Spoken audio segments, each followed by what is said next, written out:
Bhupalpally Singareni general manager కార్యాలయంలో గురువారం doctor BR Ambedkar విగ్రహ ఆవిష్కరణ కార్యక్రమం జరిగింది. Singareni SC and ST welfare association ఆధ్వర్యంలో స్థానిక భూపాలపల్లి జీఎం కార్యాలయం దగ్గర ఏర్పాటు చేసిన భారతరత్న రాజ్యాంగ నిర్మాత డాక్టర్ బిఆర్ అంబేద్కర్ విగ్రహ ఆవిష్కరణ కార్యక్రమంలో ముఖ్య అతిథులుగా SC ST association general secretary Amtoti Nageswara Rao, Bhupalpally area general manager Enugu Rajeshwar Reddy పాల్గొని అంబేద్కర్ విగ్రహాన్ని ఆవిష్కరించారు.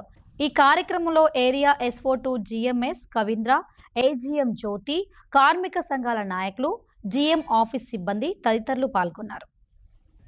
ఈనాటి బాబాసాహెబ్ భారతరత్న అంబేద్కర్ గారి విగ్రహావిష్కరణకు వచ్చిన ముఖ్య అతిథి ఆంతోటి నాగేశ్వరరావు గారు, general secretary SC association Kavindra గారు, అలాగే చంద్రశేఖర్ లైజన్ ఆఫీసర్ గారు, రమేష్ లైజన్ ఆఫీసర్ గారు, వెంకటేశ్వర గారు, చక్రపాణి గారు, మరి ఇక్కడికి వచ్చిన అధికారులు, జిఎం ఆఫీస్ సిబ్బంది, SC ST press and electronic media. ఎందుకంటే మన భూపాలపల్లి జిఎం ఆఫీస్లో అంబేద్కర్ విగ్రహం పెట్టుకొని మనం ఆవిష్కరించుకోవడము శుభసూచకము. నేను వచ్చిన తర్వాత ఎస్సీ ఎస్టీ నాయకులు కలిసి అంబేద్కర్ విగ్రహం పెడదామని చెప్పగానే అప్పటికే అప్రూవల్స్ వచ్చినాయి. సో లొకేషన్ డిసైడ్ కాలేదు. ఈ లొకేషన్ అయితే బాగుంటుంది అని చెప్పగానే నేను అప్రూవల్ ఇచ్చాను. సో దీనిలో మా సివిల్ స్టాఫ్ ఎవరైతే ఆఫీసర్స్ స్టాఫ్ ఉన్నారో తొందరగా కంప్లీట్ చేశారు. సో అది 26వ తారీఖు అని చెప్పగానే ఇమ్మీడియట్గా అన్ని అరేంజ్మెంట్ చేశారు. సో దీనికి ఈ విగ్రహదాత ఎవరైతే ఉన్నారో మిస్టర్ వరప్రసాద్ గారు, అతనికి నేను కృతజ్ఞతలు చెప్తున్నాను. ఎందుకంటే ఇట్లాంటి విగ్రహదాతలు ముందుకు వచ్చినప్పుడు ఏదైనా ప్రోగ్రామ్స్ ముందుకు వెళ్తూ ఉంటుంది. సో కాబట్టి ఆ విగ్రహదాత వరప్రసాద్ గారికి మరొకసారి నేను ధన్యవాదాలు తెలుపుతున్నాను. అంబేద్కర్ గారు కొందరు వాడే కాదు, ఒక ఎస్సీ ఎస్టీ వాళ్ళకు సంబంధించిన వ్యక్తే కాదు. అంబేద్కర్ అందరి వాడు, ఎందుకంటే మన రాజ్యాంగ నిర్మాత. సో అతన్ని రాసిన రాజ్యాంగం వల్లనే మనం ఇప్పుడు ప్రశాంతంగా భారతదేశంలో మన పనులు మనం చేసుకోగలుగుతున్నాము. సో మన తెలంగాణ రాష్ట్రం వచ్చిందంటే కూడా అంబేద్కర్ గారు చలవే.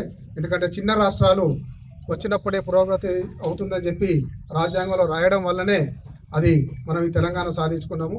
సో తెలంగాణ సాధించుకోవడం వల్ల మనము గణనీయంగా వృద్ధి చెందుతున్నాము.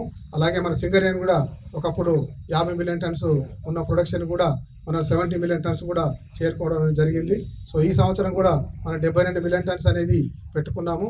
ఇక్కడ మన దగ్గర గోదావరి వ్యాలీ కోల్ఫీల్డ్స్లో 72 కాకుండా మనం అవుట్ సైడ్ గోదావరి వ్యాలీ కూడా మనము 9 ఈ మధ్యనే స్టార్ట్ చేసుకున్నాము.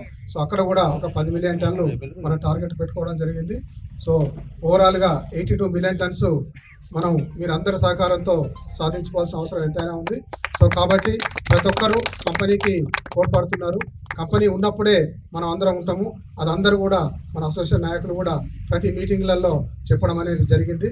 సో కాబట్టి ప్రతి ఒక్కరు కూడా రక్షణతో పనిచేసి ఈ 82 మిలియన్ టన్నులు ఏదైతుందో అందరూ సాధించాలి. అలాగే నాకు ఈ విగ్రహావిష్కరణకు ఆంతోటి నాగేశ్వరరావు గారితో పాటుగా నాకు అవకాశం ఇచ్చినందుకు నేను మీ అసోసియేషన్కు ప్రత్యేకించి ధన్యవాదాలు చెప్తున్నాను.